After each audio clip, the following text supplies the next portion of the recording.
இன்றைய வாழ்வுதரும் வார்த்தையானது ஏசாயா புத்தகம் 43வது அதிகாரம் 4வது வசனம்.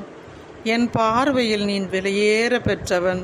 ஆம் சகோதர சகோதரிகளே, ஆண்டவருடைய பார்வையில் அவருடைய பிள்ளைகளாகிய நாம் அவ்வளோ பேரும் இது ஒவ்வொருவரையும் தனிப்பட்ட முறையில் அவர் சொல்லுகிறார், நீங்கள் எல்லோரும் வெளியேற பெற்ற மக்கள். இதோ உங்களுக்கு விலைக்கு ஈடு இணையே இல்லை என்று சொல்லி வாக்கு கொடுக்கிறாரு. அப்படிப்பட்ட ஆண்டவர் இதோ நம்மளை பார்த்து ஒவ்வொரு நாளும் ஒவ்வொரு நேரமும் சொல்கிறாரு, நீங்கள் அஞ்சாதீர்கள், நிலை குலையாதீர்கள், உங்கள் மன சோர்வுற்று போகாதீர்கள், உங்கள் எடுக்கிற காரியங்கள் அனைத்தையும் நான் வெற்றி பெற செய்வேன். ஏனென்றால் நீர் என் பார்வைக்கு நீ வெளியேற பெற்ற மகன், நான் உன்னை அன்பு கூறுகிறேன், உன்னை நேசிக்கிறேன் என்று சொல்லி இன்று நம்மளுக்கு வாக்கு கொடுக்கிறார். அந்த வாக்கை கட்டியா